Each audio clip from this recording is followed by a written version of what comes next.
have questions? Hopefully I have the answer. In today's Q&A, I'm going to go over how to avoid that afternoon crash.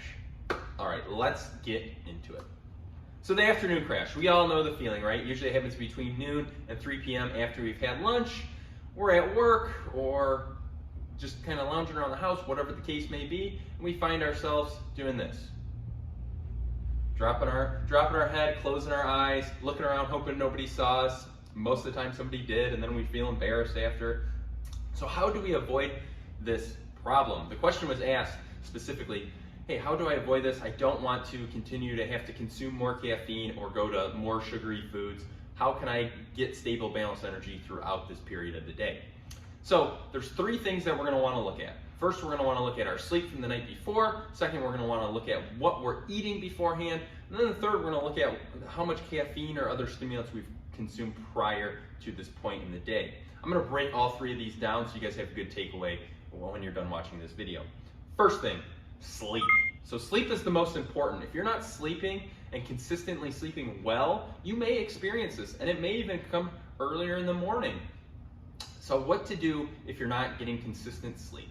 And what does consistent sleep look like? Let's get into that first. So consistent sleep is I pretty much go to bed and wake up the same time throughout the week, 5 to 7 days a week. Okay, sometimes on the weekends it'll get a little thrown off. You throw a nap in there to catch back up.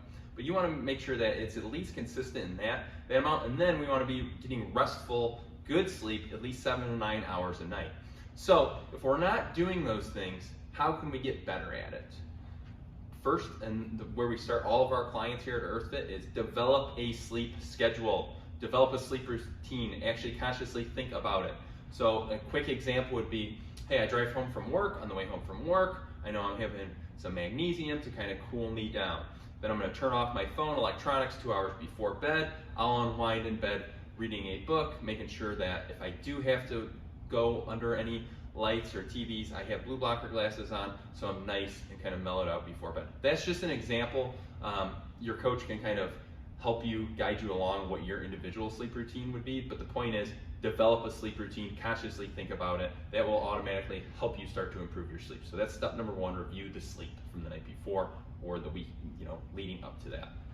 Second is going to be, what are we consuming beforehand? Coach Eli just did an excellent video in this group on complex and simple carbohydrates that kind of illustrates this point very well. Basically, if you're eating a lot of carbohydrates that are fast acting, really getting a lot of sugar into your bloodstream, you're going to experience this roller coaster ride throughout the day, going up and down. You'll feel that crash.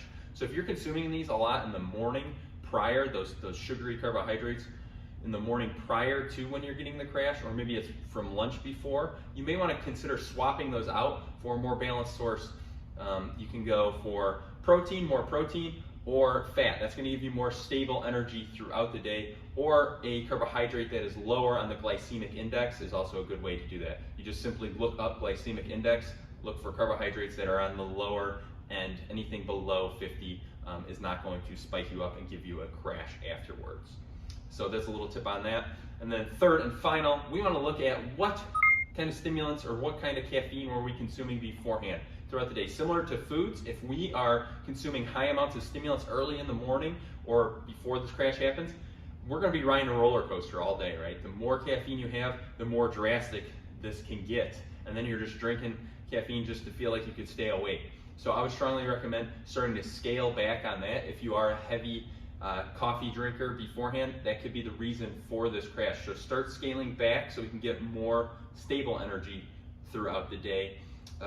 You can look into specific supplements that include some cordyceps in there, are great for focus, and they're not going to have you go up and down all over.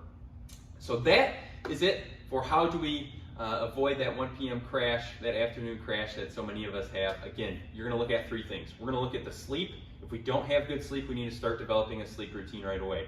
Second, we're going to look at the foods we're consuming. Are we having high glycemic or high sugary foods that are causing us to crash? And third, we're going to look at the caffeine consumption. Are we bombing ourselves with 600 milligrams of caffeine in the morning? If you are, you're probably going to have a crash afterwards. All right, that's all for today's video. Hope you guys found value in this. If you liked it, give me a thumbs up. If you loved it, give me a heart. And as always, stay strong.